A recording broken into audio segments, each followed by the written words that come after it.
leadership, how are you? Good. Super. No, hello, Chairperson. Hi, how are you, my dear? I'm fine, Chairperson. Yes. How are you? I'm fine, my dear. Can we start? Are we forming a quorum? Yes, Chairperson, we can start. Okay. Sis Coley, where is Comrade Mashik? I'm not sure. I will check on him just now, but the Chairperson can start the meeting for now. No, I think one of the things that you must do, Koliswa, is to have somebody in the holding room to receive people as they join.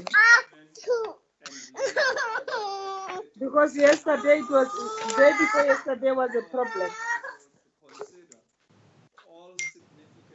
Can you hear me, Koliswa? Koli? Koliswa? Hello. So I'm saying you must have somebody in your waiting room so that you can receive members as they join. Yes, Chairperson. I will do that. Okay, all right. Okay. Good afternoon, honorable members. Can we start by observing a moment of silence for prayer or meditation?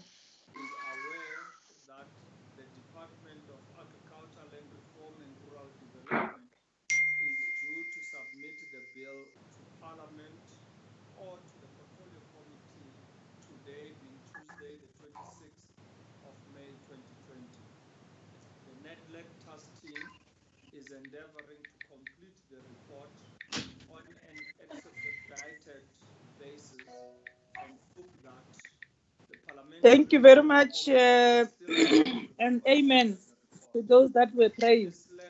Amen. Yes. Amen. Honorable members,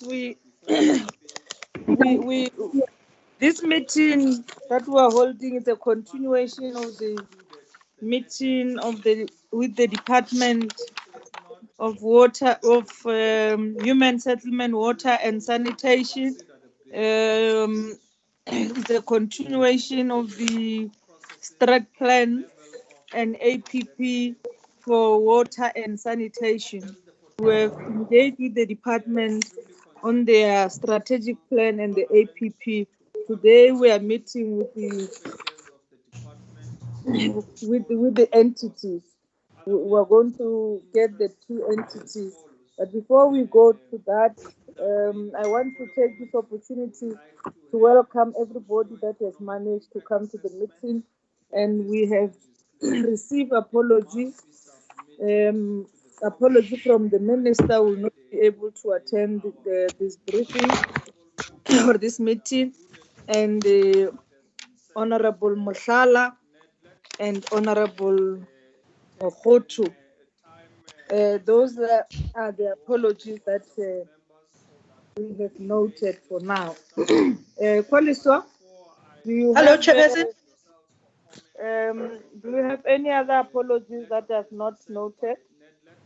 Yes, Honorable Mwezi also tendered an apology, as well as Mrs. Powell. Okay. Thank you, Chair. Thank you very much. Can we then proceed with we're meeting with the Usuthu and Usuthu and Breede-Gouritz. Breede. Yeah, Breede. So, in terms of the agenda, which was the first one, my agenda is on the system. We are starting with Breede, Chairperson.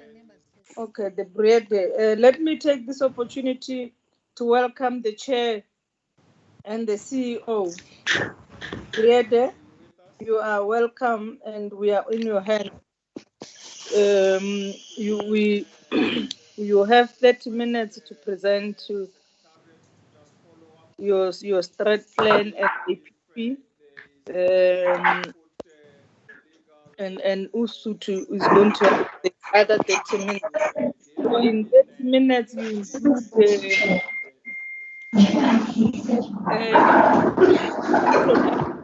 by the chair. We then have the chair of Breede-Gouritz, the meeting with the introduction remarks, and ask all members to mute their microphone. Good afternoon, Chair.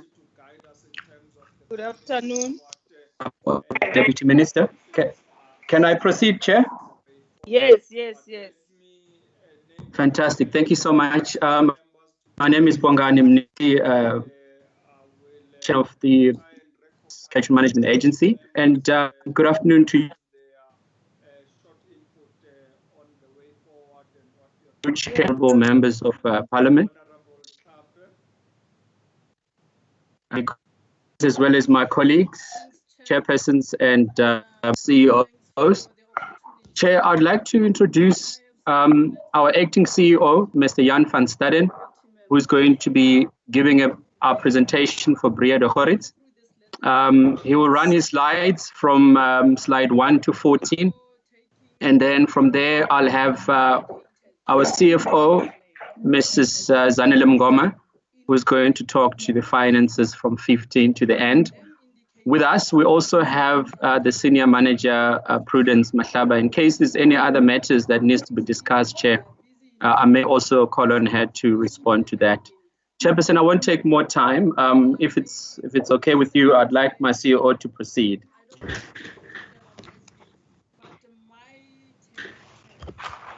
CEO, you're welcome. Hello, good afternoon, Honourable Chair. Also to the Deputy Minister and all the other honourable members.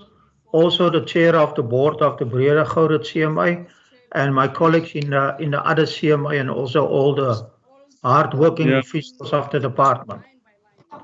Can you all hear me clearly?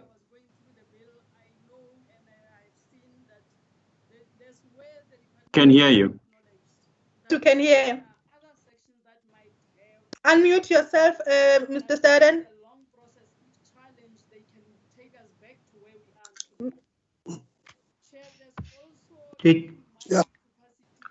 Can you all hear me now? Yes. Okay, I just want to inquire about the presentation. Is it already loaded? Are you unable to load it from your side? I'm going to try now. Okay.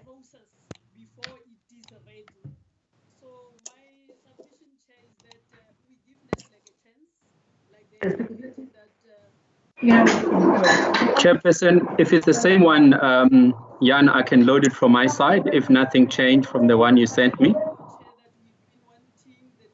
No, it's the same one, Chair. Please, can you do it from that side? It's impossible from this side here. No problem. Let me try that. Can we all see that? Yes. Okay, I'll put it on presentation. Yeah.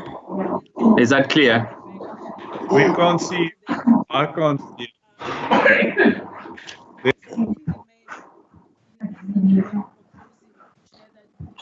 Is it not presenting? It has disappeared. There it is. Yes, we can see it now.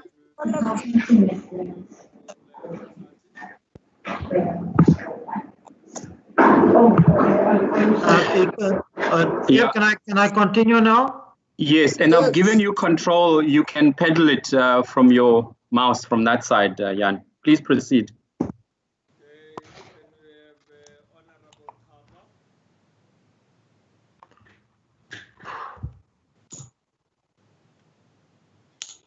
I said, Chair, thank you. The mouse is a little bit slow here in Worcester, in the middle of the water management area.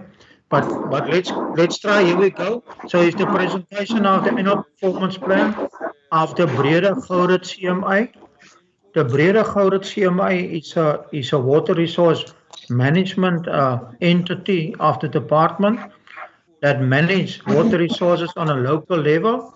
And of course, we are established and do our functions in terms of the National Water Act. So quickly, our focus area in our APP and also strategic plan are the 8 following areas. It is water resource management, it is water use management, it is institutional and stakeholder relations, because a CMI is an entity for the public. That's why that function is very important for us. The other important function is water allocation reform, then water resource protection, the whole thing of how do you protect your rivers and your water resources against pollution, etc. Then strategic support. Then the last one is management and governance.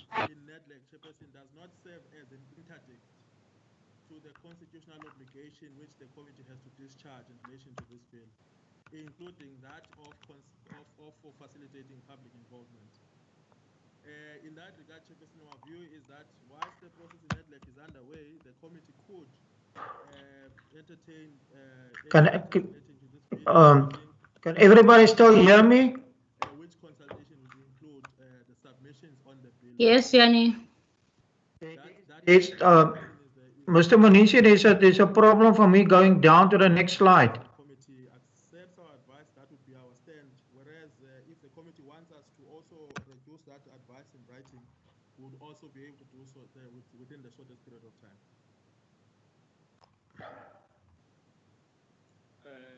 Thank you, Mr. Mtengmanye, with your email. Okay, here it is now.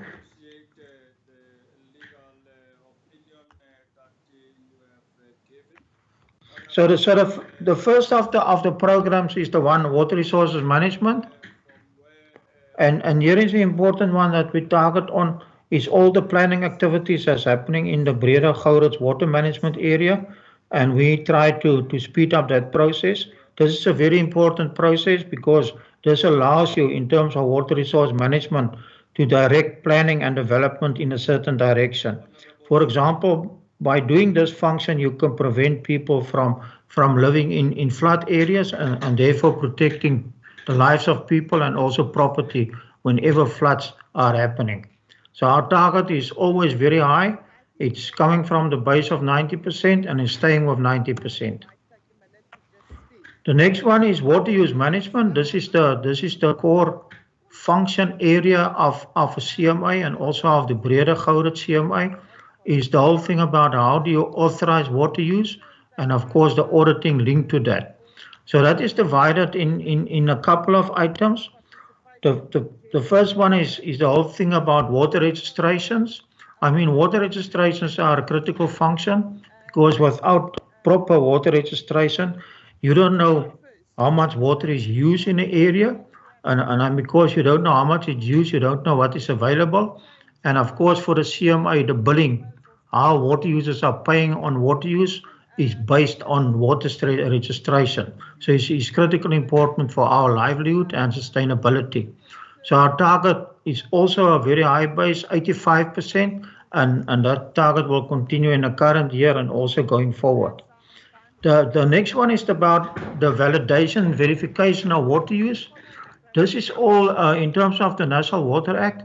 The water use that took place in a qualifying period in terms of the Act between October 1996 and 1998. That is what they call existing lawful water use. But to determine that volume, you need to verify and do a process of validation to come up with a number. It's also very important because it's also linked to what water is available and what water is used lawfully, and also linked to invoicing and billing and future income. So our target for this year is 700, and over the strategic plan area,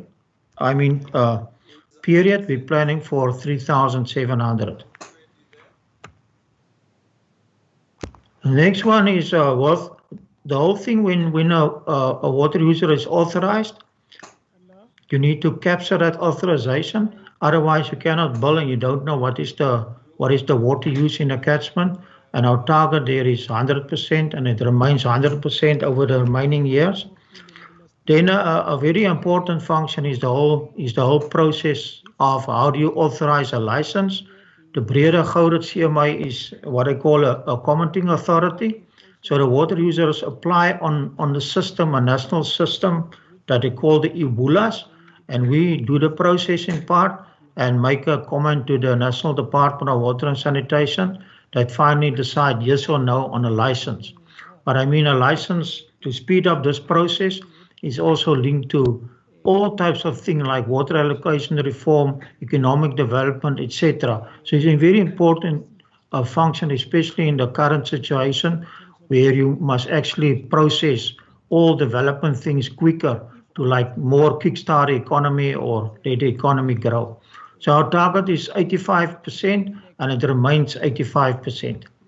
The other type of approval in terms of the National Water Act is what I call a general authorization. And for that, our target is 100% and it remains 100%. Then the last one on this slide is the whole thing about the audit of water use. Whenever a water user is authorized to use water, of course, you must audit that water user to ensure that there is compliance to conditions. Without audits, it's always very difficult to water users to comply because you need also a compliance mechanism to ensure that people are staying within the law.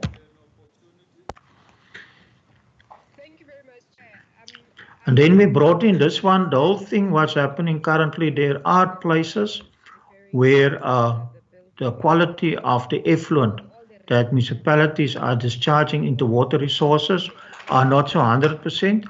So we are very proactive here to determine before the time what is the quality of the water coming out of the works, and if it doesn't comply, then to talk to the municipality and do the necessary things to get the municipality to comply to the laid down, especially the quality standards. The confirmation letters, that one is linked to VNV. So our direct target for this year is 200 and it remains for the strategic planning area.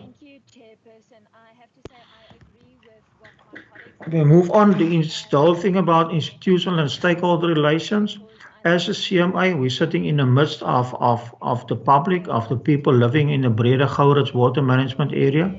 Without them and the assistance of the general public, it's actually not possible to do right to water resource management. So you need the help and the input of the public to be an effective catchment management agency.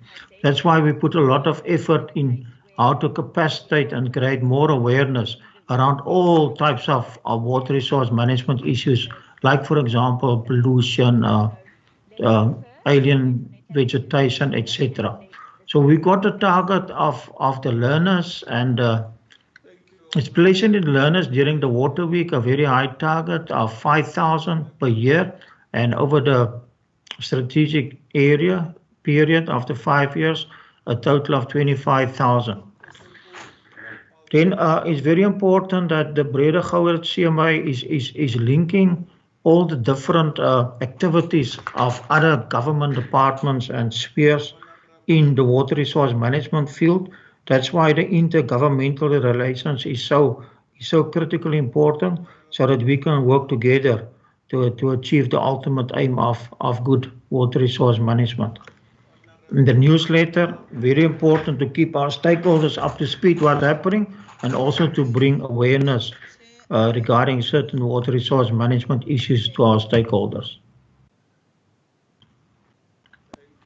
Then we've got a special thing that we do in the Breede-Gouritz area. We also support like community projects that are water related.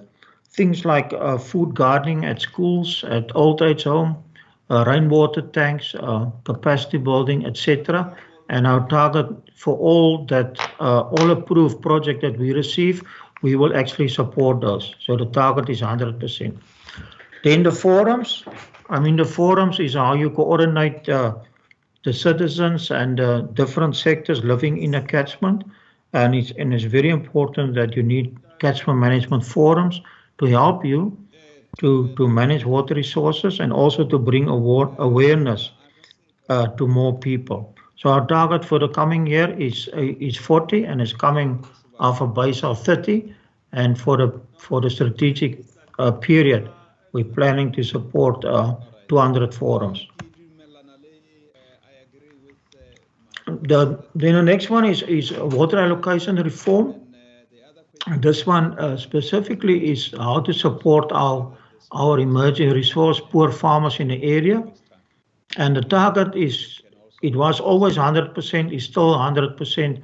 Whenever a resource poor farmer is approaching this office, I mean that gets locked, and the target, we support every person that approaches this office into things like financial assistance, applications for subsidies to different government departments, and also we are holding workshops to capacitate farmers on how do you apply for a water license, for example, what is the availability of water, what type of funding is available, and we target, it's a new target, and we target for two in this current year.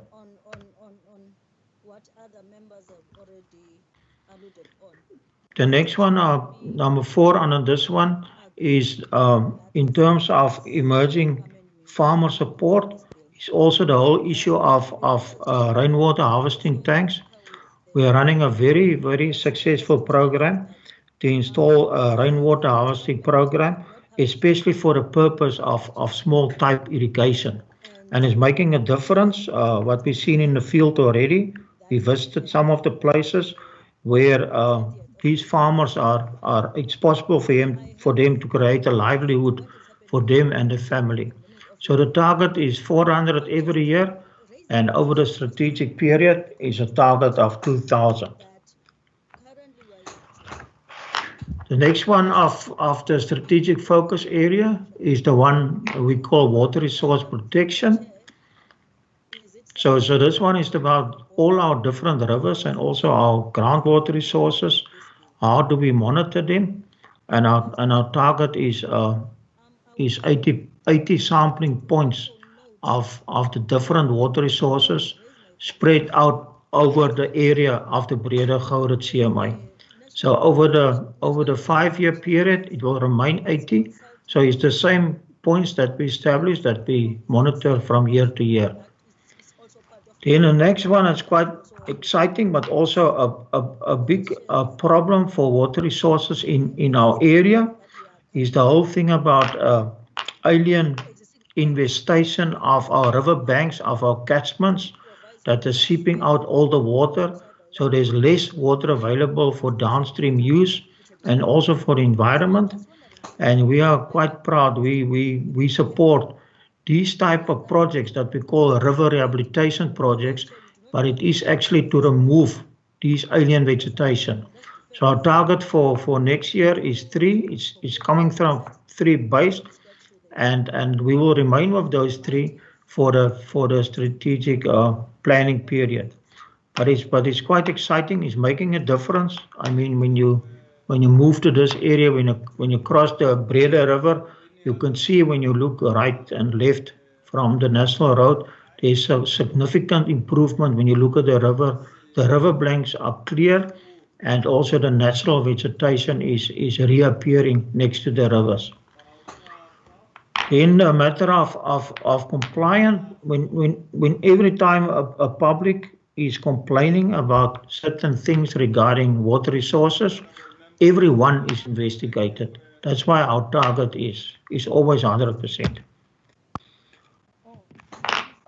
And then the one strategic focus area of the name of strategic support, the target is always to comply to all the financial prescripts in terms of all the different regulations.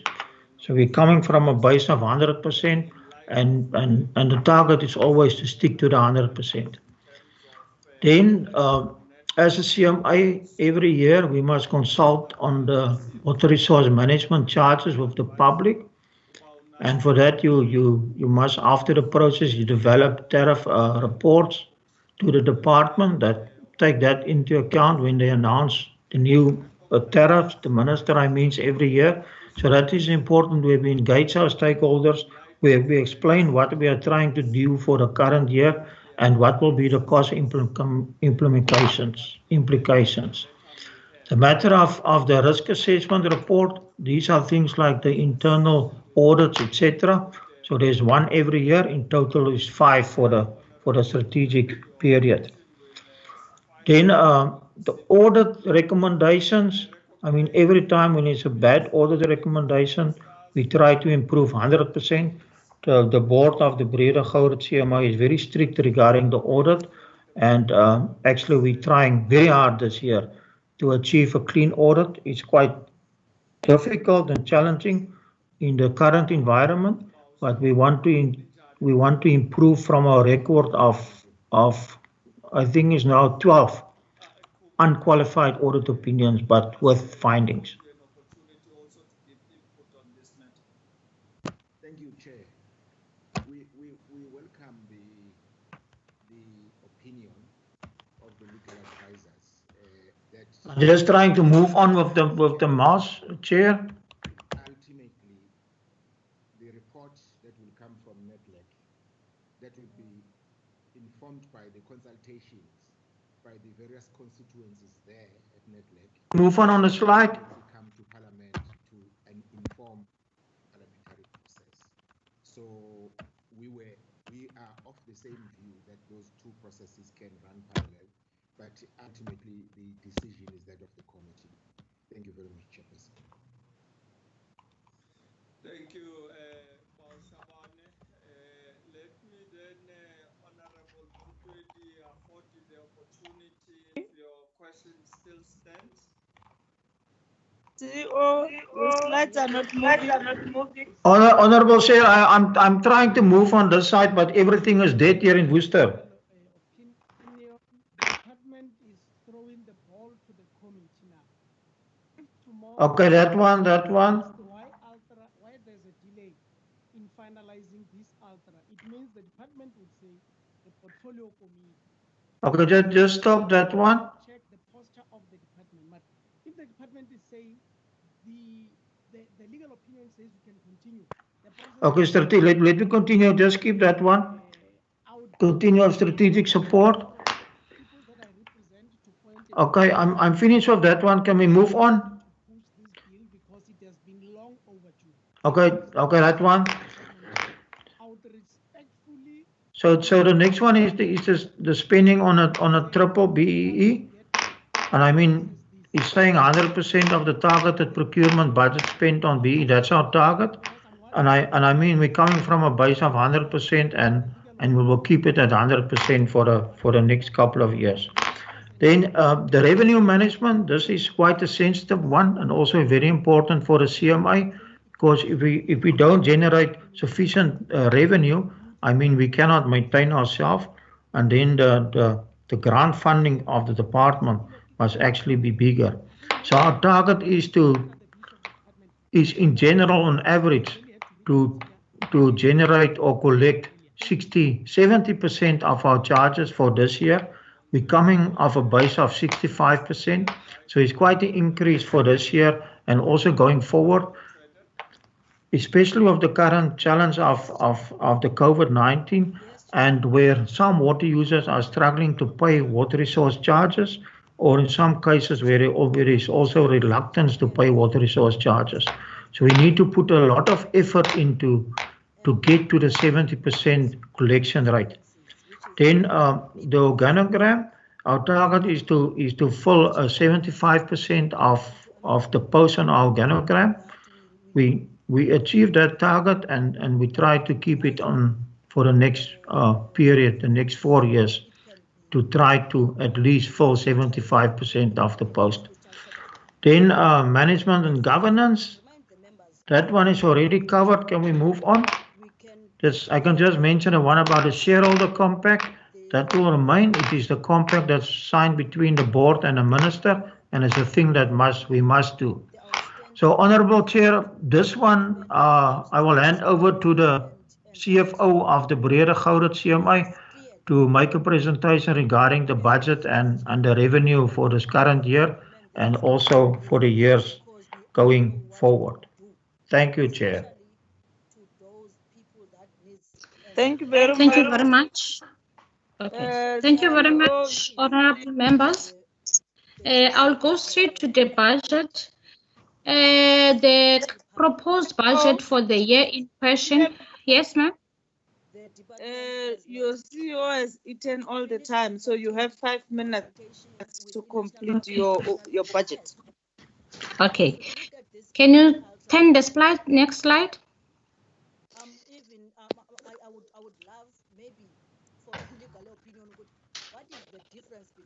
Okay, let me go so long. Honorable member, the budget for the proposed financial year is 68 million. It's coming from 67.5 from last financial year. So if you notice that there's no much increase, the increase is less than 1%. The reason for that, we were instructed by the department to cut the budget due to not having enough resources from their side. So we've managed to cut under goods and services. Can the slide move, please, Chair? The slide is not moving. CFO? Yes, ma'am. Who's controlling the presentation? Is it yourself? No, it's not me, Mr. Mnitz. Oh, Mr. Mnitz. Chairperson. Mr. Mnitz. Honorable Chair. Remove the slide.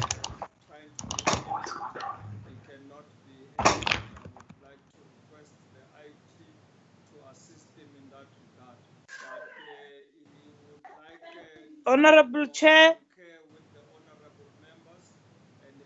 Next slide. Particularly because as a traditional leader, he would want to align himself with the position of the National House of Traditional Leaders so that they are afforded efficient time to give input on the matter.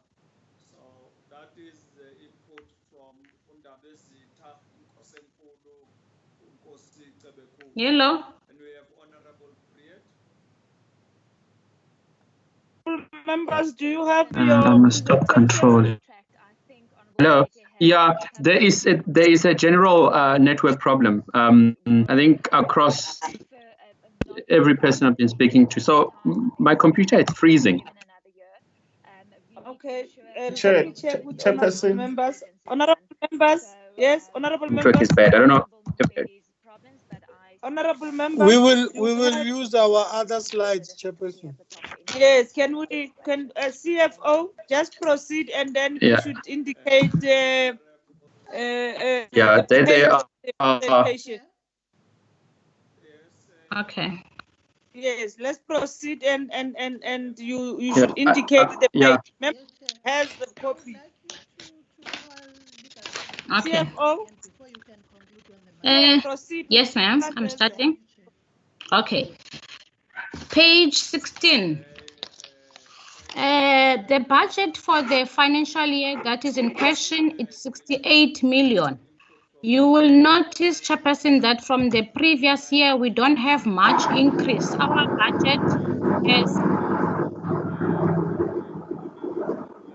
budget has increased by less than 1%.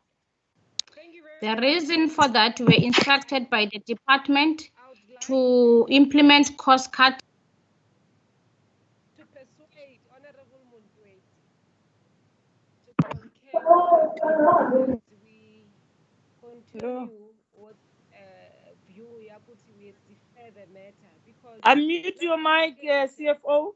It's only 3 weeks. The 19th of Yes. Sorry, ma'am. Sorry, I didn't notice that. Okay. I'll start from scratch. Our budget for the year in question, it's at 68 million. Okay, compared to last financial year, we were at 67.5.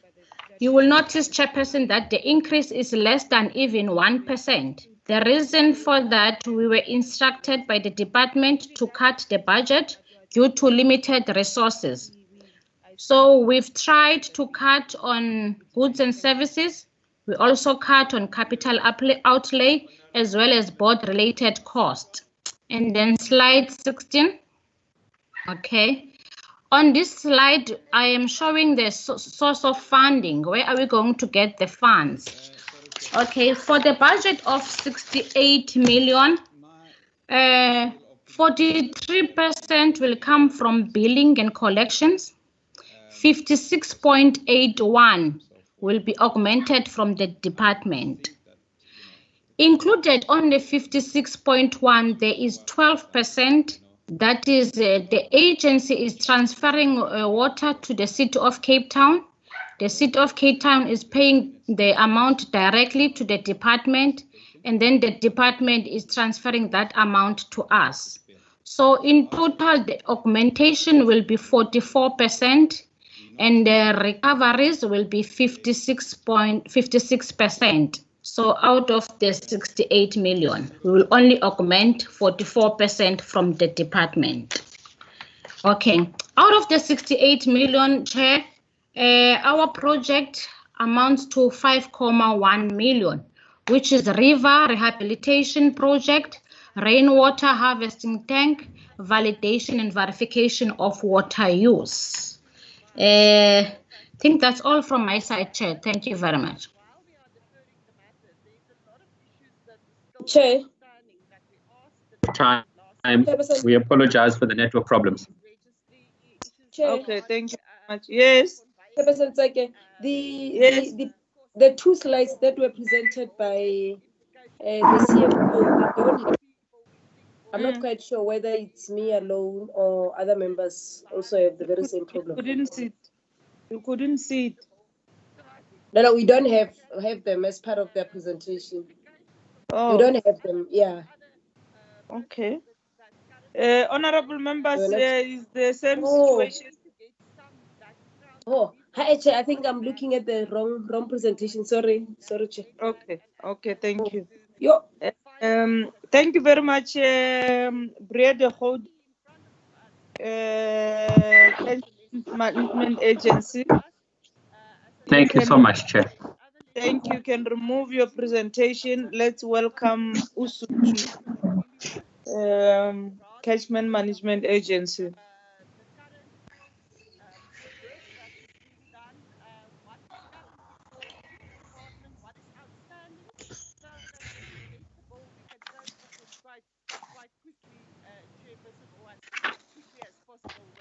Usuthu.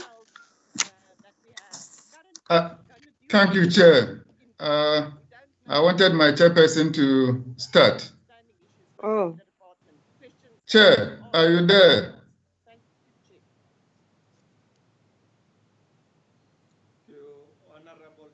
Oh no, it looks like she's off. Okay, let's proceed, CEO. Okay. Yeah, and his team to back you up. Okay.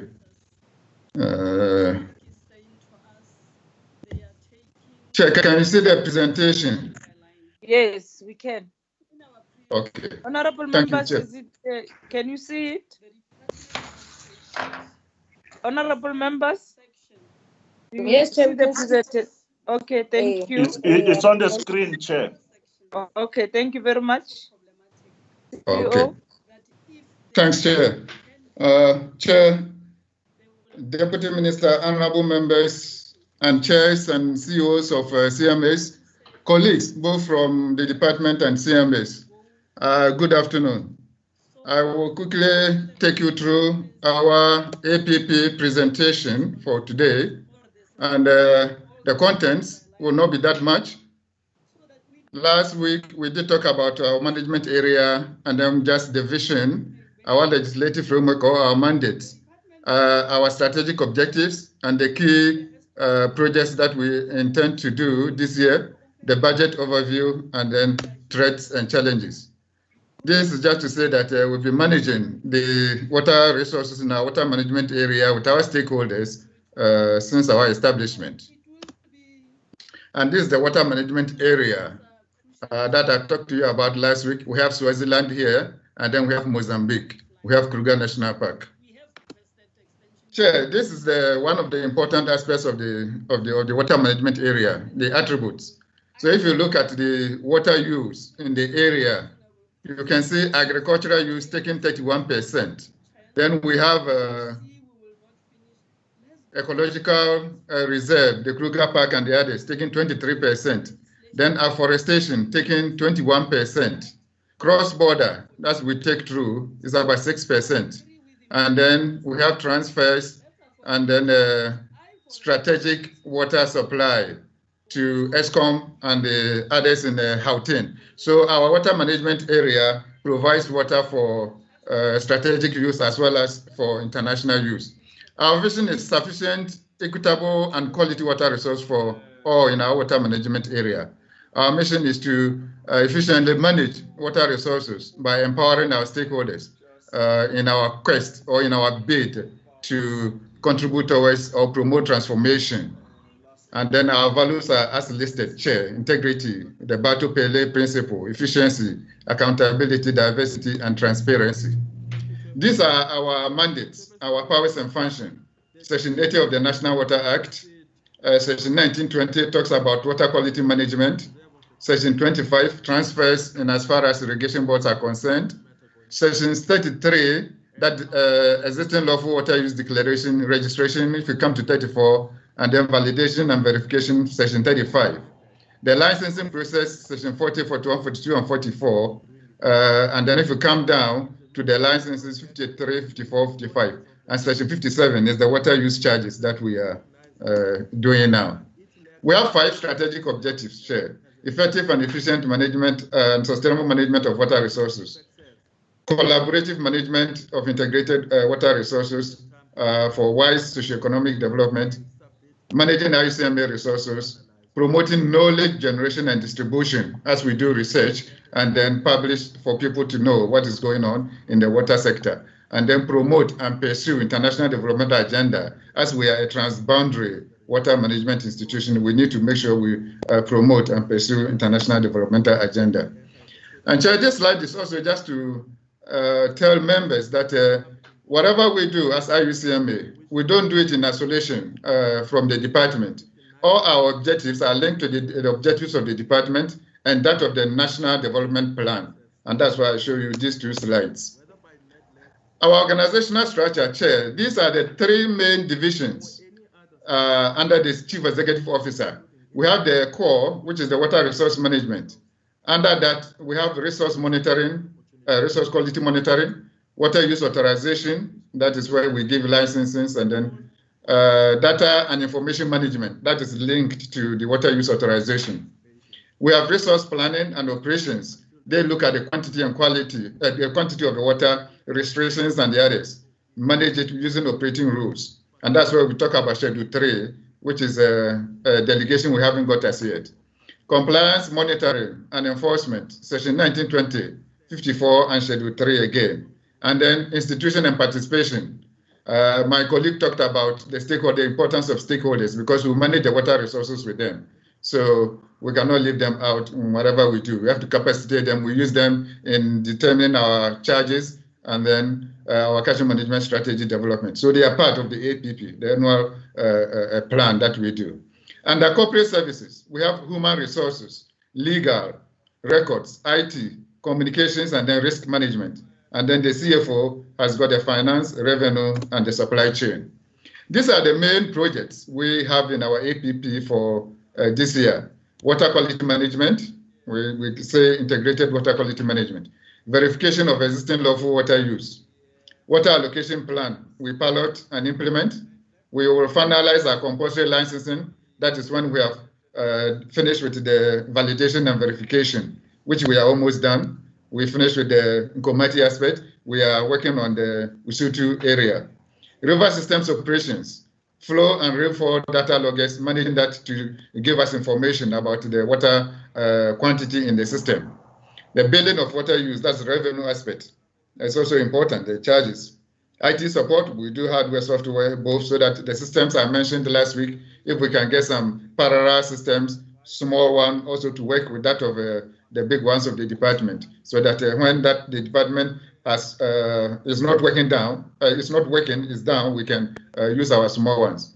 We have a groundwater strategy that we will implement this year too, Water conservation and demand management, awareness creation, we shall do that. Water use licensing, we'll continue to do that.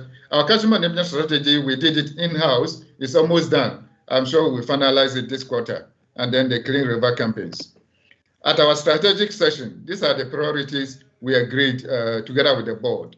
Water quality management, very important for CMEs, verification and validation, the billing, transformation and empowerment of our stakeholders, the implementation of river ecosystem, you can say the biomonitoring, effective data acquisition and management, support for transboundary activities, human capital development, innovation, and research development. Chair, this is the budget. I wanted to see if I can go onto the tables, but maybe let the finance manager finish with the budget, then we'll try to close this one, and then we'll go to the tables. If we have enough time, we'll rush through quickly, Chair, with your permission. Thank you, CEO, and afternoon, Chair. With all protocols observed, I would like to present the figures of the IUCMA for the next MTF cycle. Just to highlight that as the figures are being presented, these are obviously aligned to our strategic objectives. The core projects that the CEO has presented, they've all been taken into good consideration, and we've factored them into our costing for the period. So with regards to augmentation budgeted for the period 2020-21, we had initially budgeted an amount of 105 million, which was a 43% increment from previous budget of 73 million. However, we have received communication from the DWS that unfortunately the augmentation will be adjusted downward by 20%. So they have allocated 83 million to the IUCMA for the period under discussion. So this then requires the IUCMA to then make necessary adjustment to the proposed budget as approved by the governing board. The strategy we'll adopt is we'll apply further cost curtailment, as well as improve revenue collection strategies in order for us to cover the gap that we've now facing of an adjusted down augmentation. Interest budgeted for, we have initially budgeted for 3.6 million. However, this was taken into consideration that we will receive 105 million. This will also be revised downward to be aligned to the 83 million now allocated to the IUCMA. With regards to revenue through invoicing processes, we have budgeted 47 million, which is a 31% increment from prior years. We have recorded in the prior year a 42% collection rate.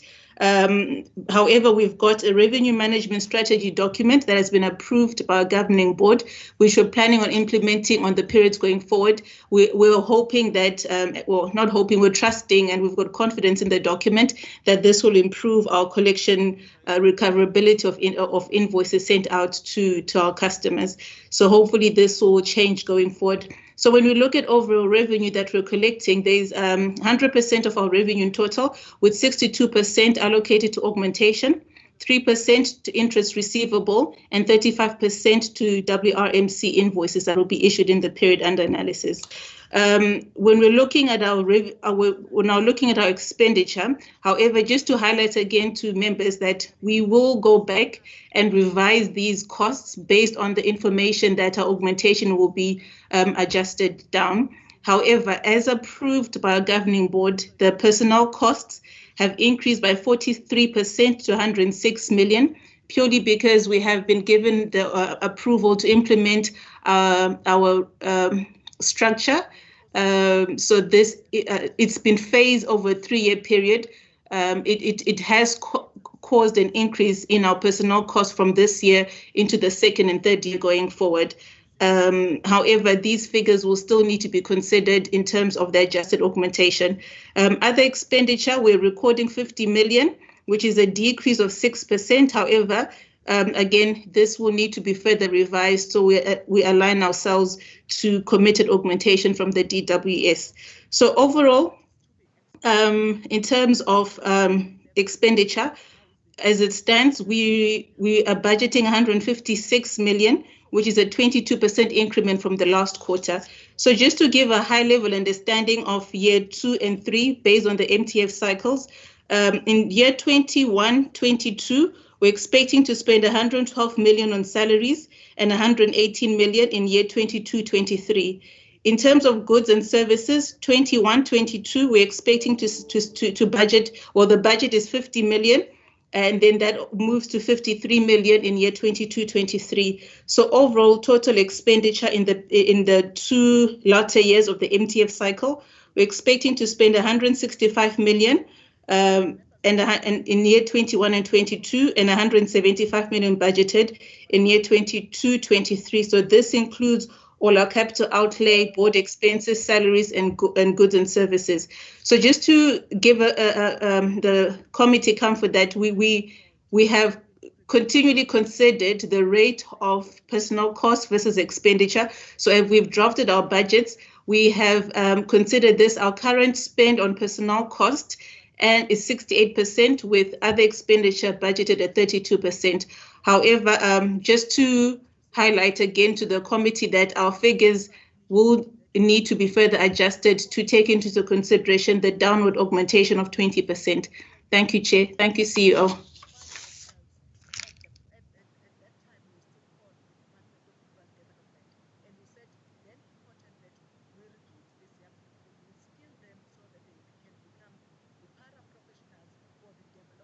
CEO. Hello, Chair.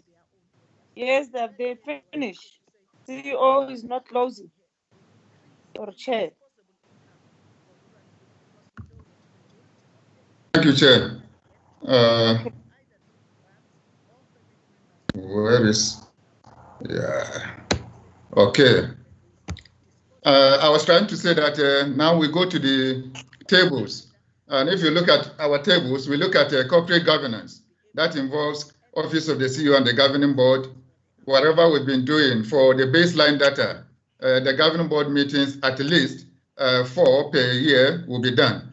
And then we have our executive committee meetings, that is the committee of the board, audit committee meetings, and then our stakeholder consultation meetings, where we discuss the tariffs for the coming year will also be done. If we come to legislative reporting, 100%, we say percentage compliance with statutory prescripts. We will not leave anyone out. So baseline is 100%, annual target is 100%. So every quarter we need to finish with that one.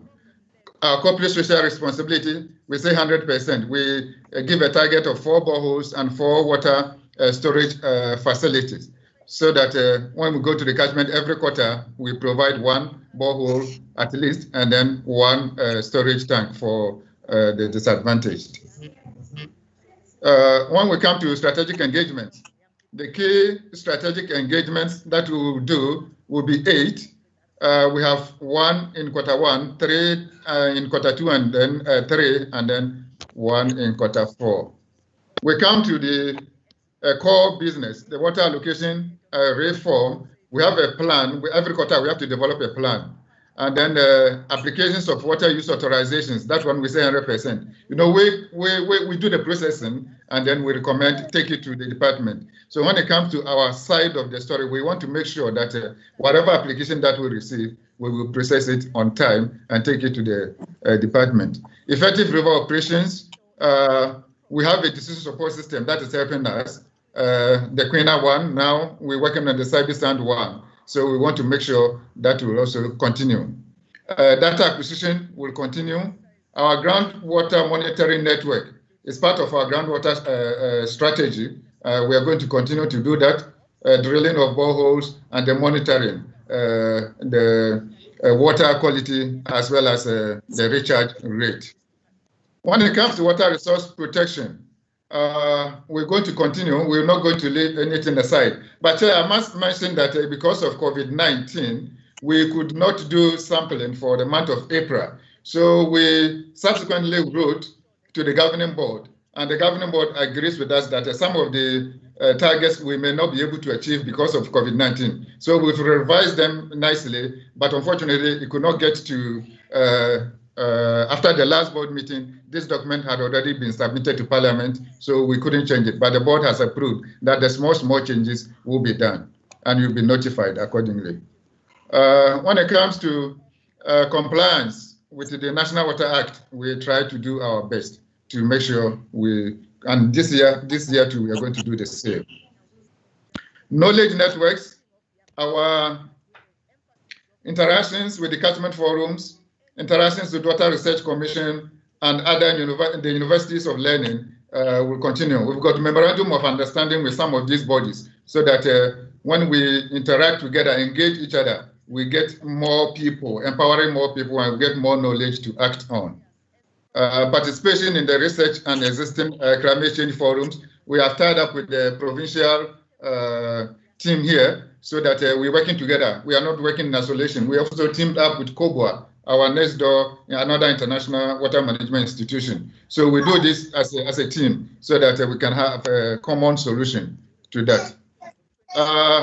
When it comes to risk management, corporate services, Chair, we do have a risk assessment, and the board is involved with that one. Triple BEE, we have to make sure we every time increase our spend on the BBE side so that we empower the previously disadvantaged people. Records management, all the time striving for the best, and we don't want to drop the ball. Revenue, that is where we need to raise our game, because the debtors book that we got, 200 million, we have tried to clean it, we haven't finished, so we're still working so that we can get in more money from our stakeholders to reduce the deficit or the augmentation we get from the department. And we plan to fill the vacancies that we have, train the workforce. Oh, your time is up. Okay, thank you, Chair. I think I'm done. Thank you. Okay. Thank you very much. Thank you. CEO and your team. Honorable members, that was the presentation from both the Breede-Gouritz and the Usuthu. Okay, thank you very much. I'm going to allow honorable members to engage with the presentation. Honorable Mashego.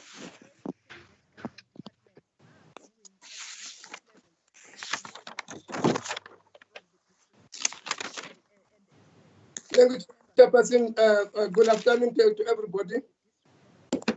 We can't see Mashego share.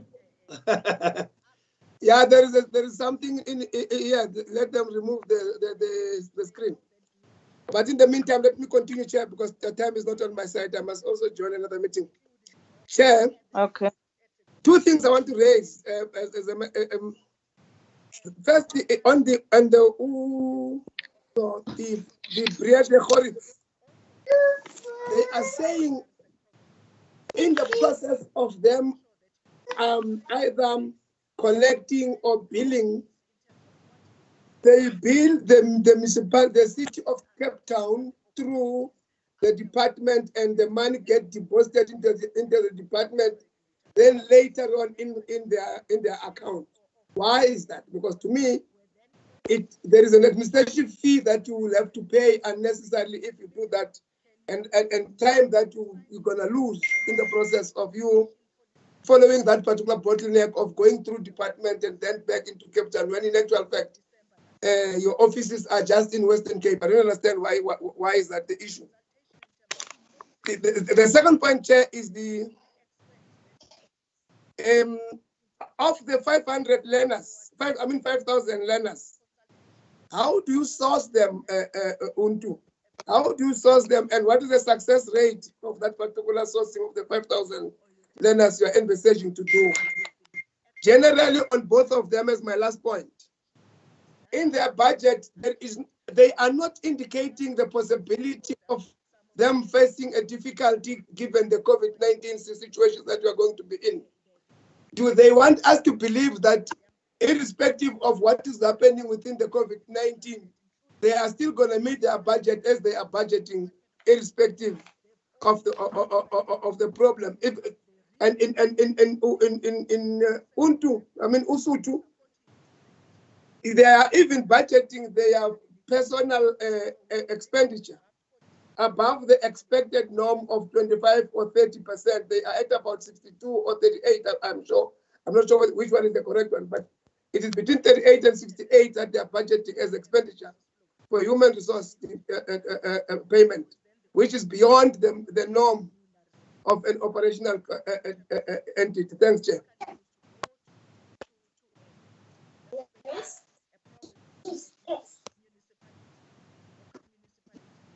Are you done? I'm done, Chairperson. I'm done. Thank you very much, Honorable Mashego. Honorable Basson.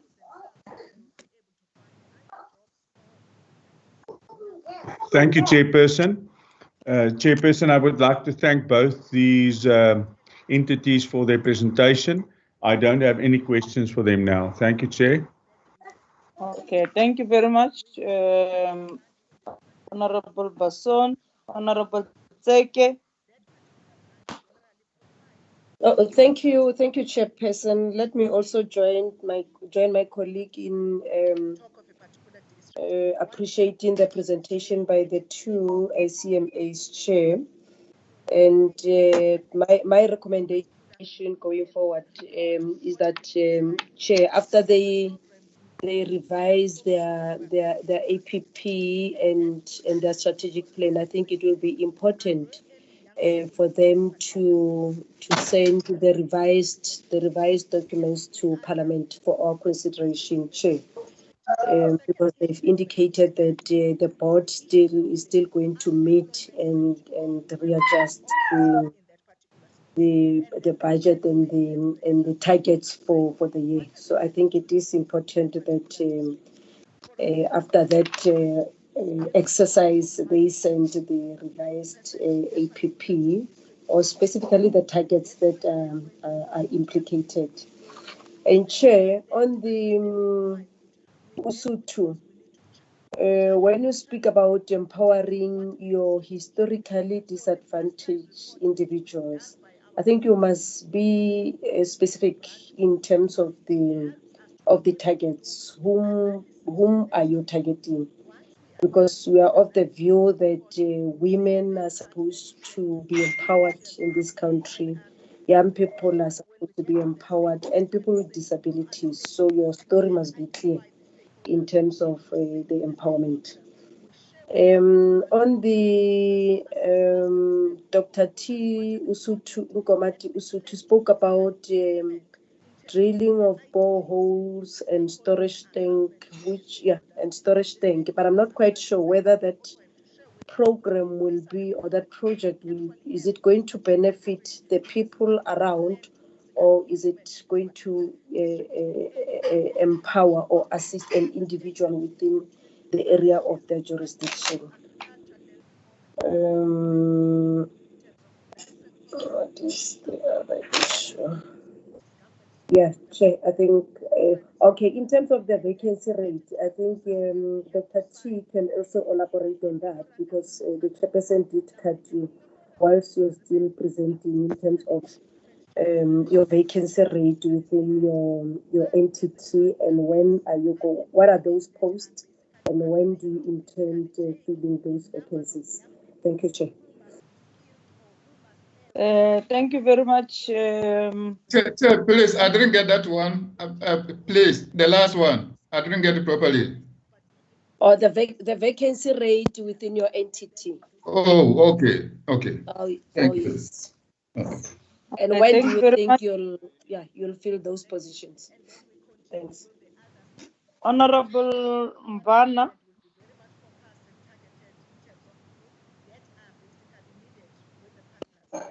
Hello, you can pass for now. Okay, we're not coming back. Honorable Siswai. Good afternoon, Chairperson and the members and the entities. Appreciating the presentation from both entities I have got a question from Usuthu. They are mentioning that they've got a program to rehabilitate their water. One is interested to know where does the debt come from with their rehabilitating? Where does it come from? I raise the issue that perhaps it could be also from communities that are polluting or whoever. The second issue is that in the rehabilitation process, is there an opportunity that communities could be engaged in terms of getting some work? I don't exclude that there could be some cleaning that cannot be done by them, which is highly sensitive, but I think it's a soft area for the communities in those areas to get some jobs. Also, there's a learnership program. Sometimes learnership, we appreciate them as a process of skills development. But at the end, you find that those people are not absorbed at the end of the learnership. And they go back again as they were. Checking if there's an absorption of those learnership at the end of the program. Thank you, Chairperson.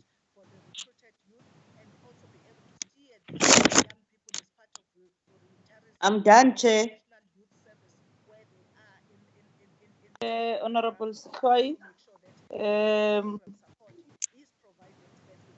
Honorable Tseki.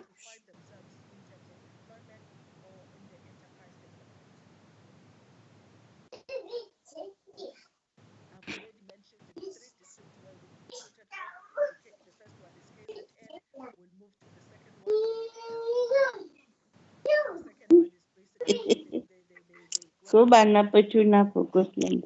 Akunzima namhlanje. Oh, Honorable Tseki. Oh, where is it? Oh, disappearing, Chair. yes, and we Yeah, hey, I'm back. Becky, where are you? I disappeared and I'm back. Chair, I'm fine. I don't have anything. Okay, thank you very much, Honorable Tseki. And then I'm told we have we don't have anybody from EFF, Koliswa. Honorable Tafeni? Ukona. Yes. Okay, She joined the Honorable meeting. Okay, Honorable Tafeni.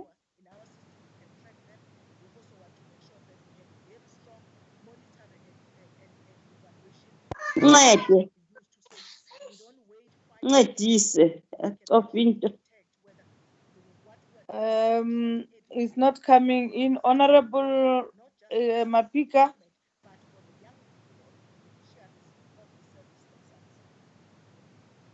Honorable Mapika. Is not coming in, and I'm told we've got Honorable Hendrik has joined the meeting. Honorable Hendrik. Thank you, Honorable Chair, for the opportunity to address a portfolio committee that does wonderful work for the country. I have been very active in the Western Cape with regard to sanitation and water when I was a councillor, and I didn't want to miss this opportunity just to get peace of mind in my oversight role. I want to know from the different boards that have, agencies that have presented, whether there is any sewerage in the water, in the waterways and in the rivers, and how they deal with it. And also, secondly, Honourable Chair, I want to know if there are any water treatment plants under their control, and if they can assure the nation that they don't throw untreated sewerage in the waterways and in the rivers. Because, you know, many residents live along waterways, they live along rivers, and we cannot allow the African child to live in sewerage to study in sewerage and to play in sewerage. So this is just a concern of our party. Thank you, Honourable Chair. Thank you, Honourable Hendrik, for joining our committee today. You're welcome. Do we have any member that is on the line that I've missed? Honourable Yes, Honourable Connie. Yes. Honourable who, Connie? Yes, Chair. Honourable Connie, you're welcome, ma. Thank you, ma. Just one question. I just wanted to find out from BGCMA, in terms of the 10 workshops they've already held, to capacitate and empower the resource poor farmers. I want to know what is the effect of these workshops? What is the success rate and how effective are they? So that is the only question I wanted to ask. Thank you, Chairperson. Okay. Do you have an Honourable August is also on the line, Chair. Oh, Honourable August, welcome.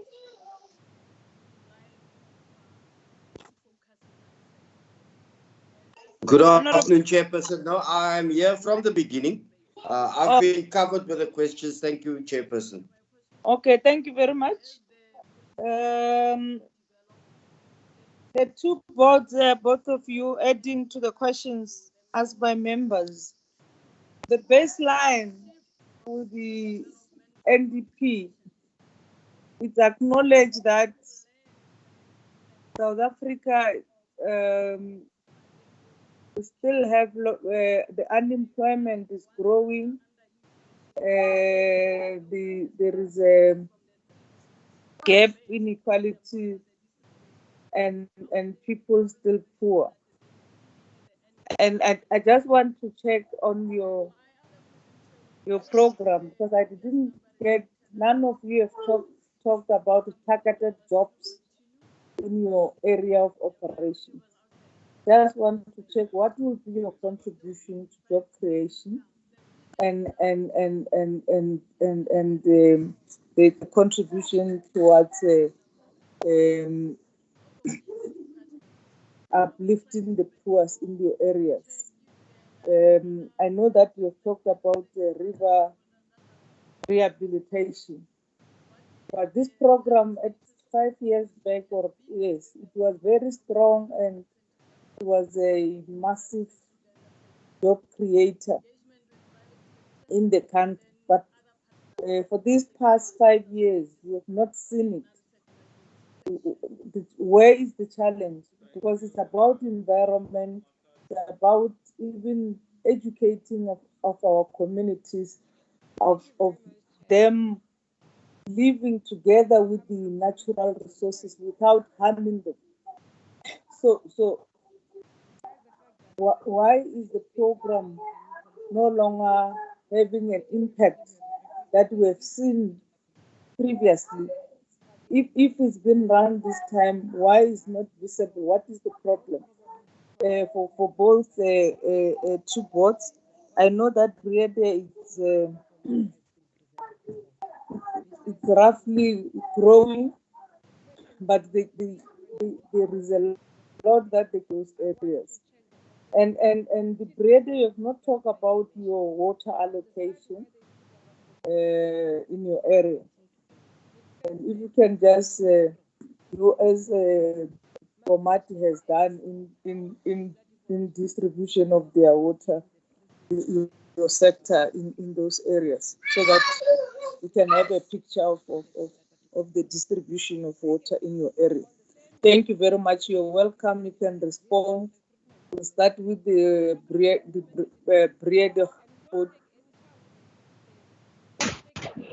Yeah, thank you, Chairperson.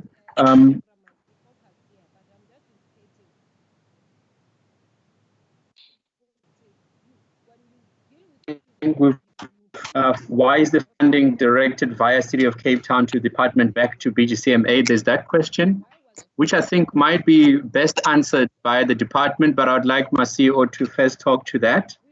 There's a question around how do we source the 5,000 learners that we've spoken to, and also I think, Zanele, if you can please look at the point around the COVID-19 considerations, that our budget doesn't seem to be covering that. Should we encounter any challenges around that fact? And another honorable member mentioned the sewage-related challenges. Do we have sewage in our rivers? How do we deal with it? Just maintaining clean river systems, making sure that an African child does not get impacted. There's also a question around the workshops that we've done for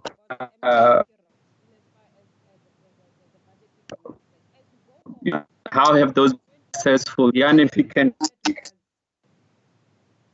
talk to that. So the wishes, the plans of the NDP, you know, and I think in particular focusing on empowering, uplifting the poor, as well as educating and empowering. There's also the last point on water allocation. Honorable members, if I've missed any particular question, please do remind us. I'm also relying on the CEO to add on there while he's responding. Please proceed, Jan and Zanele, once he's done.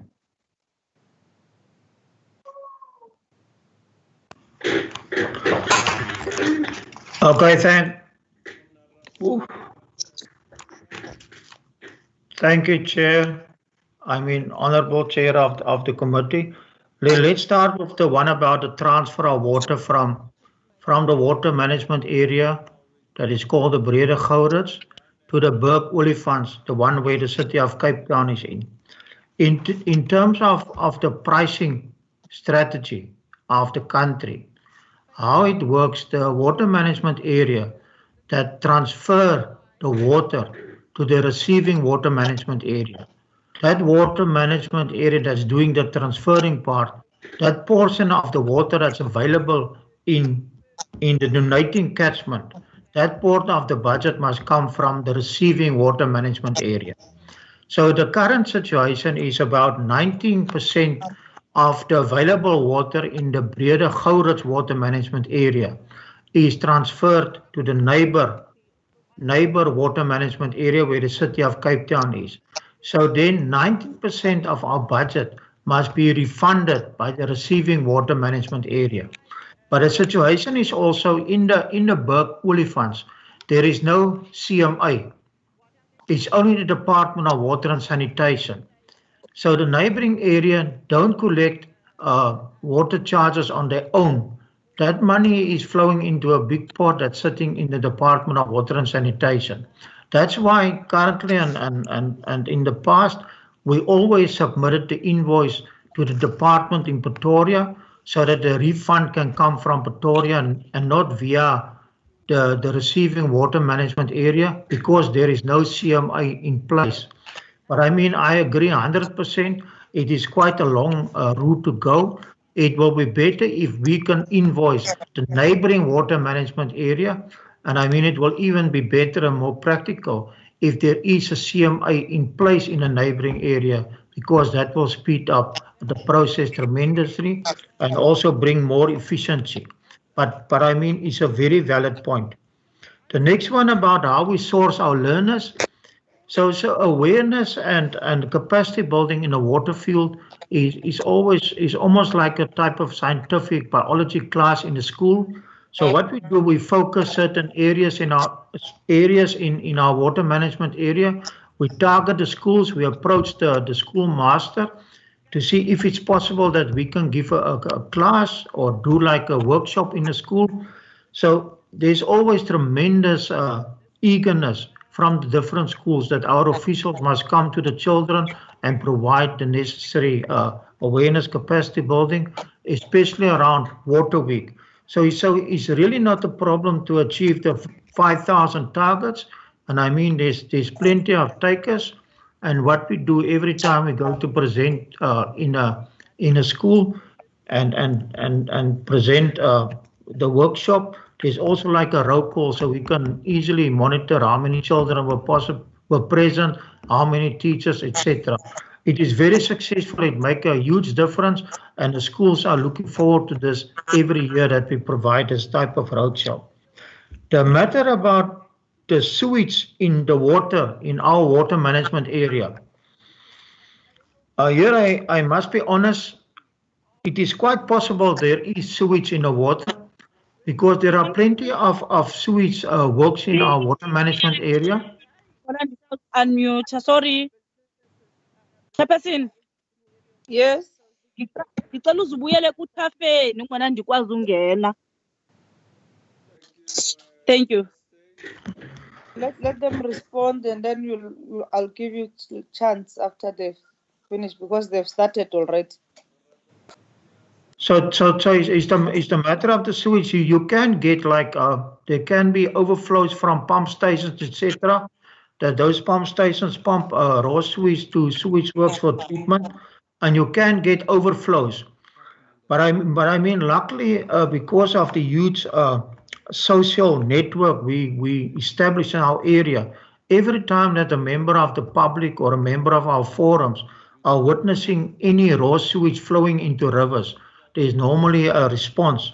And I mean, because of the embarrassment and also the action that the CMI is taken, the municipality, they normally fix the problem. But in our area, I'm not aware of any obvious problem where raw sewage is flowing into rivers, right? It's only by means of accidents. So there is also a wide monitoring program. We monitor 80 different water resources and sampling points in our rivers, and we don't pick up serious raw sewage pollution of our water resources. So we're still fortunate in that regard, and we also, the aim is try to keep it like that. The matter of the workshops, I must say those workshops are extremely successful. Why are we saying that? We're saying that because of the attendance of the different workshops. We also see it, I mean, there's an increase in water license application. There's also an increase in funding application. There's also an increase because we bring also the other government departments in, like agriculture, for example. There's an increase of where the emerging farmers are approaching those departments also to get the necessary water and agricultural support. In the matter of uplifting the poor in our area, I mean, that is critically important for everything that we do inside the Breede-Gouritz CMI. We implemented a social project program, I mean, where we established like community gardens, food gardens, aquaculture, and those type of things. Those are for the youth, for the women and the previously marginalized, and those are creating opportunities, provide livelihoods. Then there's the matter of the river rehabilitation projects, the alien vegetation. Those are creating also job opportunities, also entrepreneurships, also management for the project leaders of the different projects. And also I just want to stress the whole thing about efficiency in the processing of a license application. Every time there's a successful license application, especially from the poor women and previous disadvantage, you actually create opportunity. You're unlocking economic potential and potential work. I mean, if somebody use water for farming, for irrigation, or in industry, automatically you're creating work and economic activity down the line.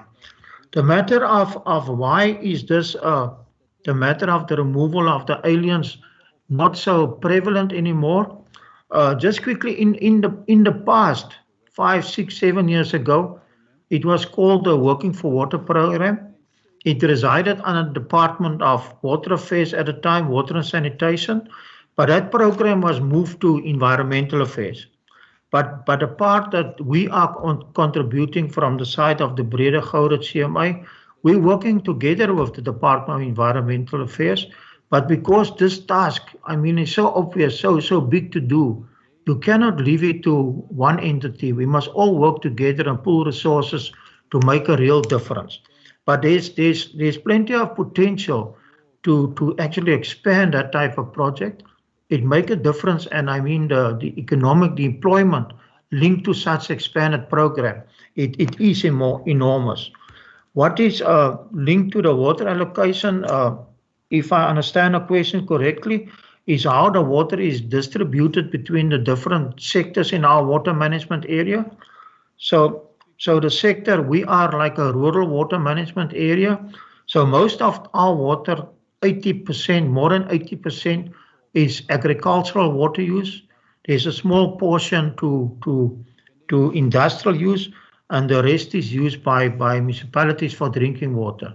I mean, that is the makeup of our area, and I mean we are different from the rest of the country where irrigation plays a big major role in our area. Thank you, Chair. I think, Chair, Committee Chair, if I can just add one point. There was also one question before the financial one. It's responded to. There was the one point about whether are there any water treatment plants under our control.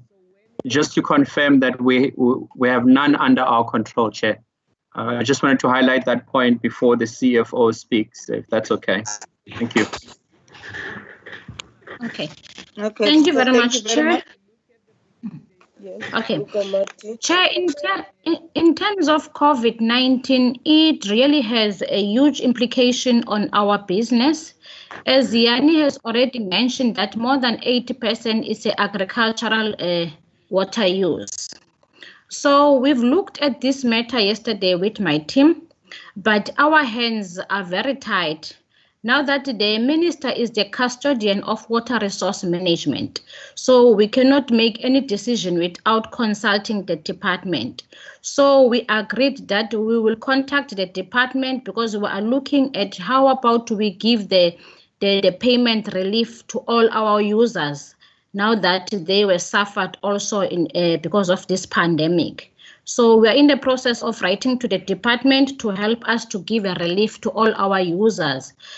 Things are not looking good at all. As from March up until now, we've only covered 25% of the collections, and our major billings are in March and September, and March is where the lockdown started.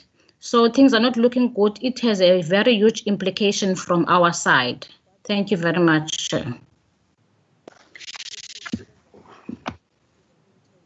Thank you very much, Inkomati-Usuthu.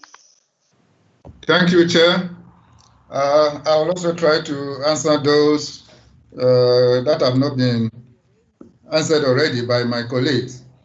Chair, the first one that I want to touch on will be the personnel expenditure. You see, we are a knowledge-based water management institution, and the norm has been 60-40. And the board has been trying all the time to keep it at 60-40. But because we've got enough people in there to do the work, Chair, we have cut down dramatically on work done by contractors or service providers. So I think that's what is catering for that. In future, if the pricing strategy allows for our own fees, maybe the gap will be reduced between what we get from our stakeholders by way of charges and then the one that we get from the department as a grant. So that is being worked on. Members said after revising the targets, we need to send it to the department and the parliament. Yes, we'll do that, Chair. Even what the board approved, we sent to the department, but it was late. Already, the original one had already been sent to parliament. That's why you couldn't get it. Empowering the HDIs. Who are you targeting? Sure, we are targeting women, youth, and previously disadvantaged in general. People with disabilities, that's where we haven't done very well on that front. But the resource poor farmers, when we are able to support them with some kind of tanks, boreholes, we coordinate subsistence allowance for on the agricultural front. River cleaning campaigns, we use them, the community, so that they will get empowered in a way. When it comes to boreholes and the tanks, we use our CSI budget and we use it for the needy people. The call will come from the people, we have got IMP, people in the field, stakeholder relations officers. So when the request comes, we go there to check who are the people, what is it that they need, how much do we have, what can we help. So if it is for a school or for a community or for a resource poor farm community, we are able to use our corporate social investment budget to help them. On the vacancy front, we don't have many, but we reserve, or some of them, the vacancies are there to implement the licensing in-house. You remember we want to do our licensing in-house if the call comes.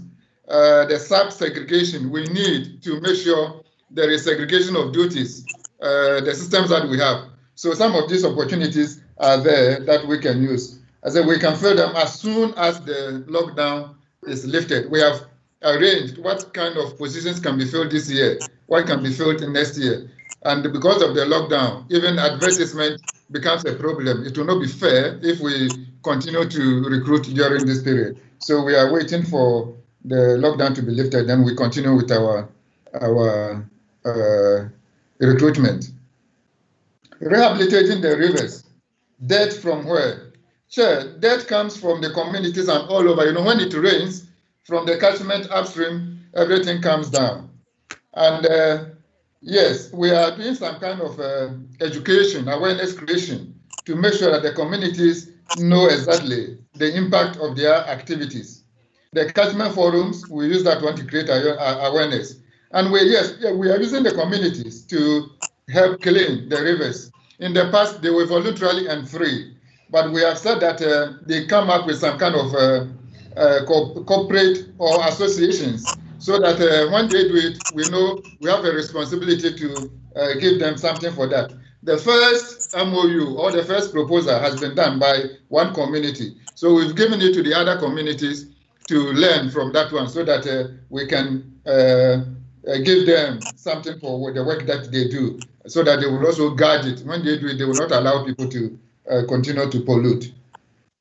When it comes to empowerment, learnership programs, yes, the internship, because we know people can't get jobs outside, we extended it to 2 years.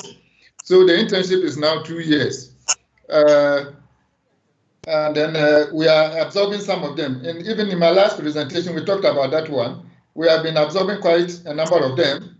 We also give them some bursaries, and those people will give bursaries to also, we absorb some of them.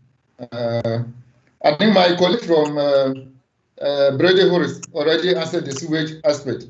Yes, we have sewage in the water, but we are working with the municipalities to ensure that we get things done. We have got MOUs with them, and we are working together nicely to ensure these things are done. Rehabilitation, we are doing solid waste removal. Like I said, it used to be voluntary, but now we are giving them some kind of stipends, or I wouldn't say stipends, some fees, so that they get committed, they get that kind of zeal to do the work. On do we have any sewage works under our control? No, like the chairperson of Breede-Gouritz said, that is for the department and then the municipalities. We don't operate any water treatment work. And the last one, which I've already touched on, the NDP, unemployment inequality, our contribution towards jobs. Sure, I think the intentions that I talked about helps people to learn and also to have an in-house experience, so that even if we can't absorb all of them, when they go out there, they have the experience to also do some work. The river rehabilitation I mentioned, the bursaries, employment from the area around, we're empowering the people around. Whenever we want to give some kind of job or contract next, we want to make sure that the people around benefit from that before we can go out. The bursaries, the using of triple BEE as suppliers. Every year or every quarter, the board checks, how far have you gone? Have you improved on your BBE spend? And this is what we are trying to do to ensure we empower the people. Chair, thank you. Thank you very much, CEO. Honorable Tafeni. I thank you, Chairperson. The mic is not unmuted that time. My concern, Chair, that is in the Eastern Cape, There are. Your line is very bad, Honorable Member.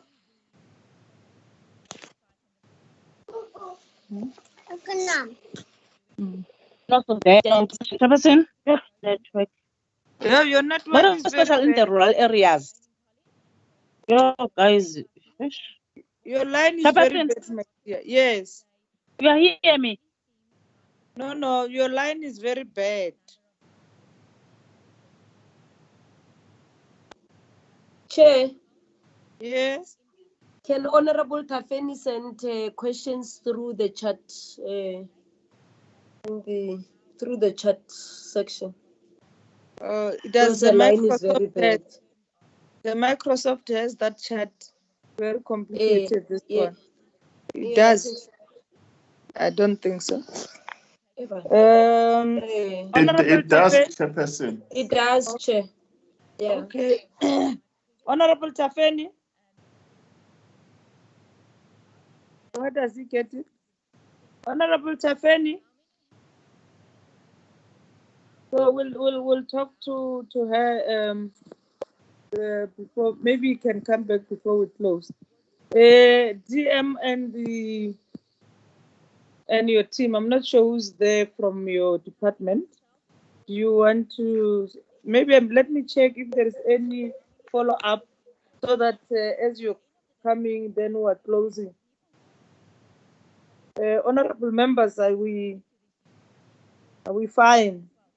Can we give it the GM? The chair. Yes. Who's that? The only thing I want to say, Chair, the questions are too generalized in answers. Though we have asked specific questions, but everything is just being general. And I think maybe the DM and the team that will come now can be specific on the questions we are raising. The only specific they gave to me was the issue of whether there is COVID implications or not. On all others, they are giving us general answers, Chair. It can't be correct. Can you be specific a bit? Okay. DM and the team, maybe before they come in, before the DM comes, one of the things that we should look at is how we consolidate this sector, water sector, and come up with our contribution to the job creation. And again, we must actually indicate what project that will use to uplift the living standard of the people that we are operating. It's very critical, these issues. So I could see that there is no coordination. It's just the catchment agencies, they're just becoming creative. But to those that might not be meaning anything to them, if there is no directive from the department, they would not do that. And one of the issues that was raised by the Breede-Gouritz, which is very important, is this food gardening and your ponds for fish farming, and we are dealing with water, and we know that our ocean are depleted in terms of fish because of the environment. So we have to be creative in terms of fish farming, and we are managing the dams. It should be the coordinated effort from the department as part of contributing to the upliftment of life in the area that we operate. So I just wanted to raise this issue, Minister. Even if you don't have answers now, it should be a work for thought, so that we have a concrete things that intervene in the life of our people. And we must, as we quote the NDP, we must be able to say this is a baseline that the NDP has been drafted from. These are the acknowledged acknowledgement of where the society is, and this is what we must do to uplift the living standard of our people. DM and the team. Chair, just before that, can I raise one question, please? Okay, all right. Yes, I just wanted to find out, in terms of redressing the imbalances of the past, can we get a breakdown in terms of the licenses issued? Because I see that it's 85%. Can that be broken down so that we have an idea as to who is able to access licenses and so on? Thank you, Chairperson. Thank you very much. DM. Thank you very much, Your Excellency, Comrade Chair and other members. On our side, Chairperson, we have the DDG, Anil Singh, who's responsible for the branch regulations.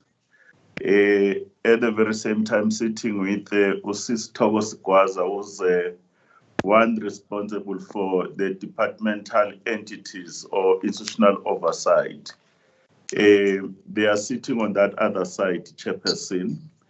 I'm going to request that they respond first because I'm going to respond on the other issues immediately after them. Anil, are you there? And talk. Anil. Yes, DM, we are here.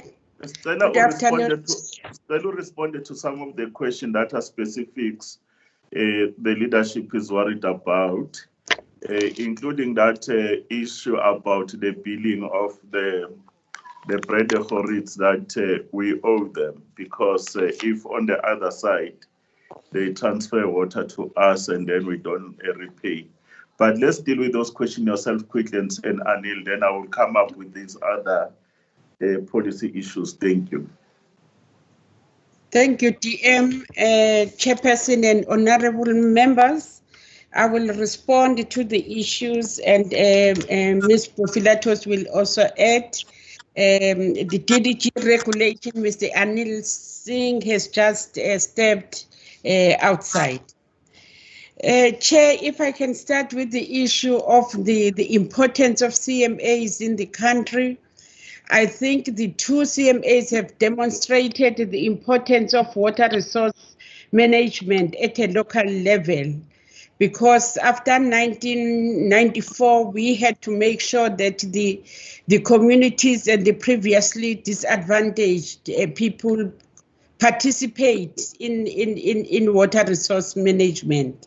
So I think this is what we are trying to do with the establishment of CMAs to cover the wall-to-wall around the country. The issues of pollution and also of ensuring that we protect the resources are dealt with at a local level. And this is where the poor, women and local people participate actively through the forums and also in clearing water issues around the rivers. In terms of the billing, yes, billing has been a problem because it has been centralized, but we have now started to decentralize it. It's managed at a local level. We are going to improve on that issue where the money still comes to a local level, but we have started to decentralize billing so that the CMAs can manage it, because if they manage it at a local level, they will have better relations with the communities and the users, and the people will be able to pay.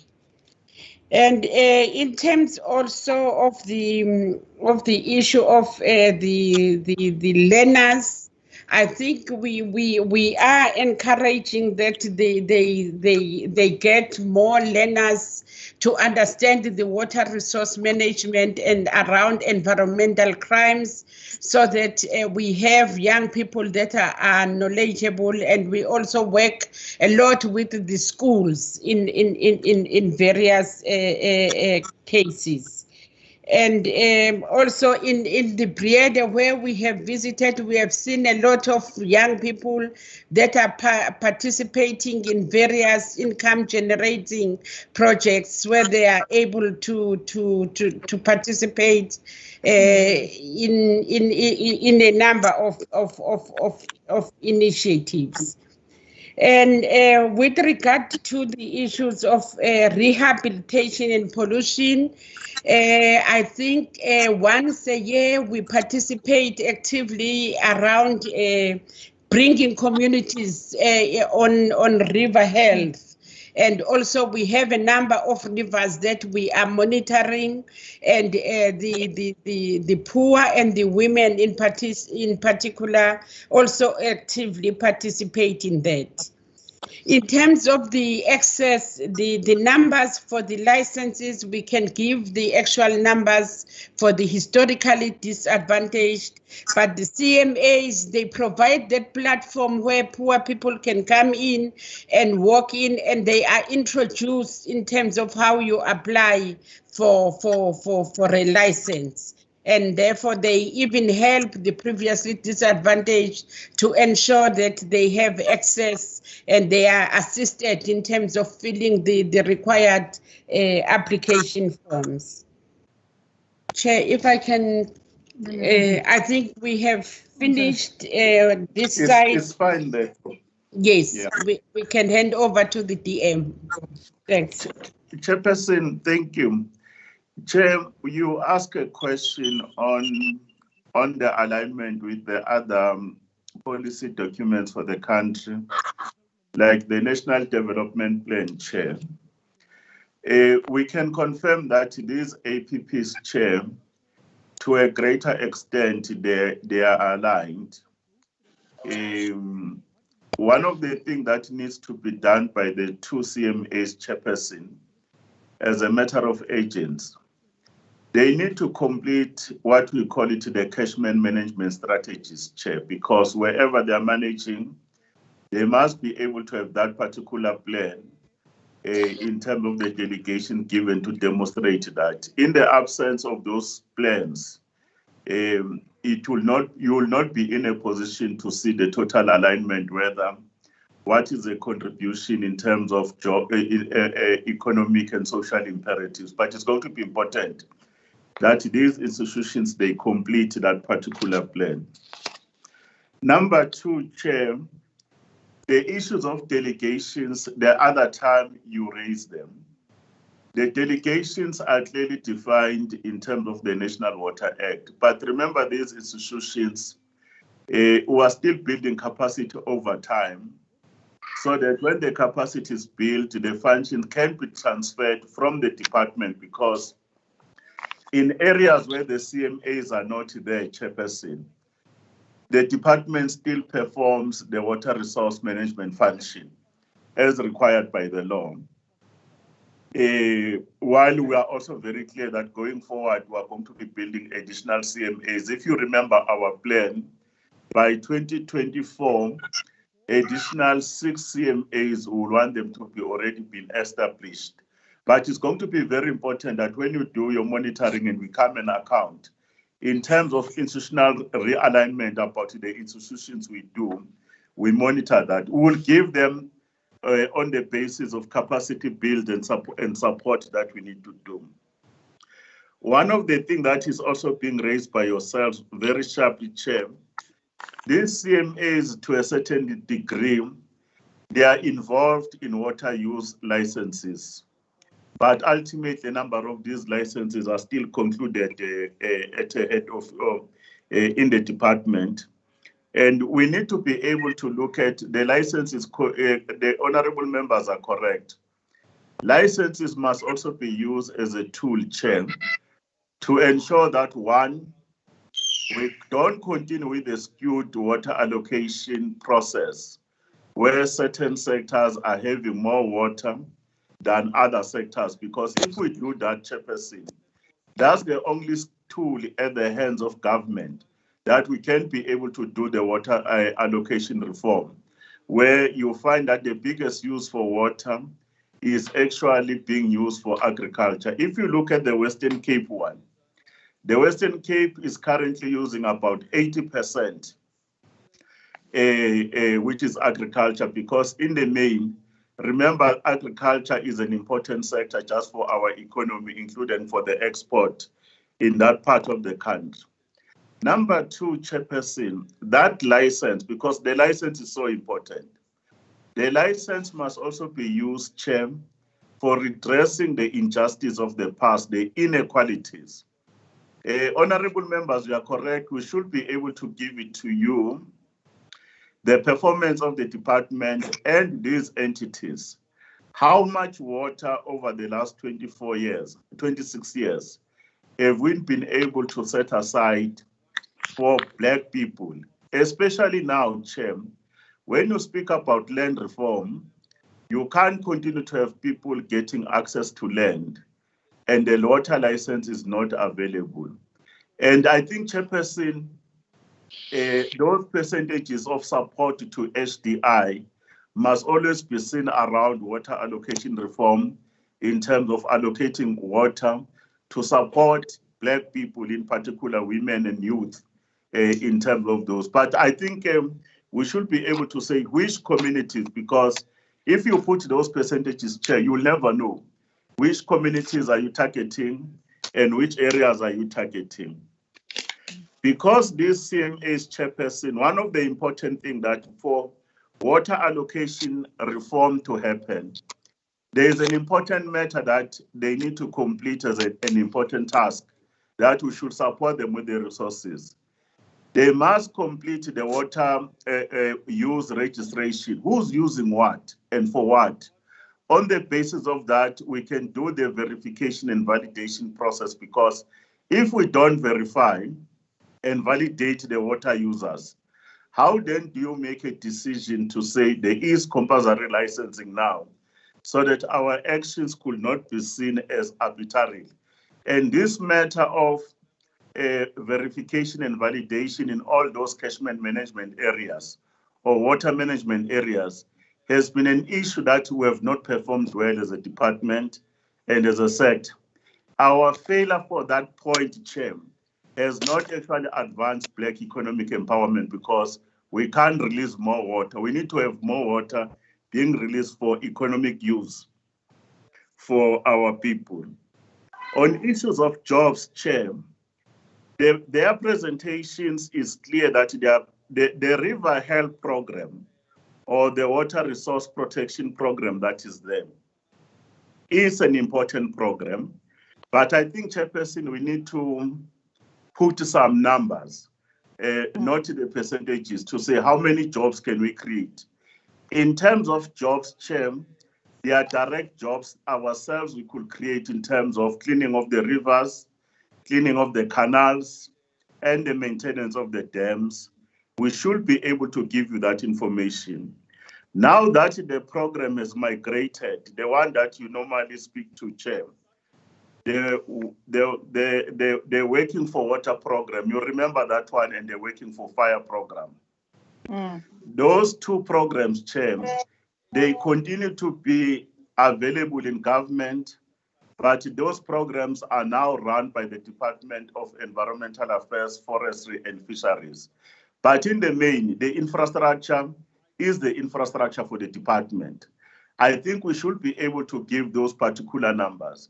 The indirect jobs, you remember, is that when you remove those alien vegetation, you can create the coffins, you can create the pens, you can create furniture and other things. Those are the indirect jobs that we need to be creating. But I think we are correct to say, maybe let's give the numbers to say what are these numbers are, because sometimes the percentages, they don't give us the bigger picture. But in terms of job creation, generally, there's a lot of jobs that the department is creating directly and indirectly.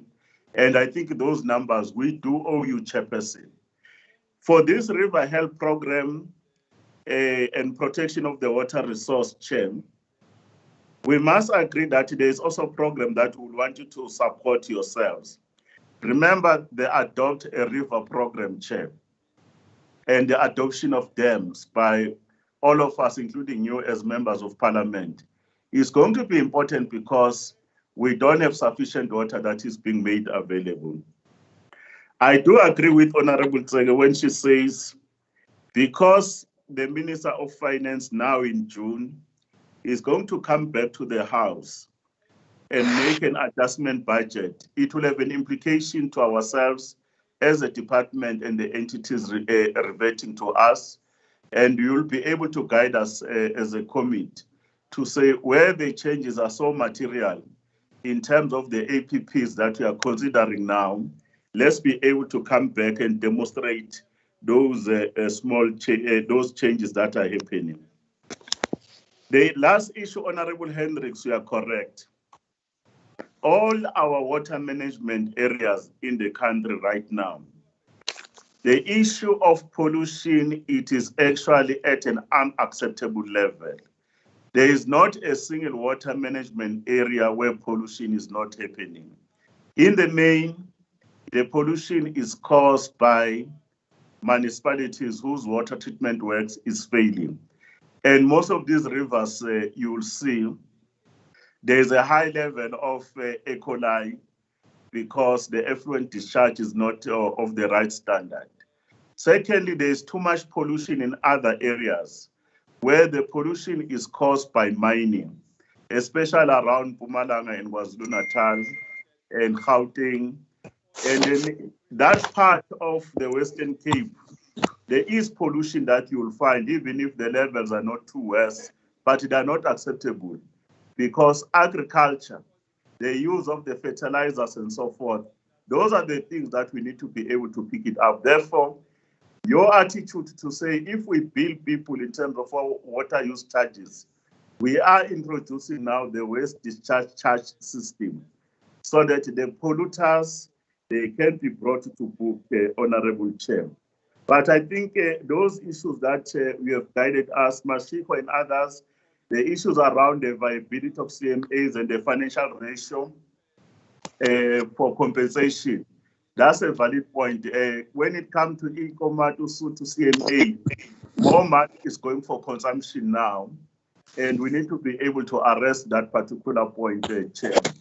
Then the issue that Breede-Gouritz is being owed, Chairperson, we'll look at the matter so that what is due to them, we don't paralyze that CMA by not paying them, because the department too has an obligation to pay those that it owes. Those are some of the issues, Chairperson, in broad, I thought we should be able to respond to. And I do agree that you need those particular numbers. Comrades, Inkomati and all the CMA in terms of their corporate social investment, preferable when they do those, we would want them to do in the areas of operation, but it's not rigid. They can be able to support, if it is not in the area of operation, it should be in the provinces where they are operating. Therefore, they can't say when a request comes in and say that request should not be looked at, but we will prefer that the first preference should be in the area of operation, but then the second preference will be the province. Thank you, DM. Thank you for listening. Thank you very much, GM and your team. Honorable members, before I close, I must check if honorable members wants to raise anything, because we still have time. But there is nothing wrong to close before 6 o'clock. Honorable members, are we fine? Did I call you by name? Seke? Yes, Chair. I think I'm okay. I'm fine. Yes, Chair. Honorable Person, fine.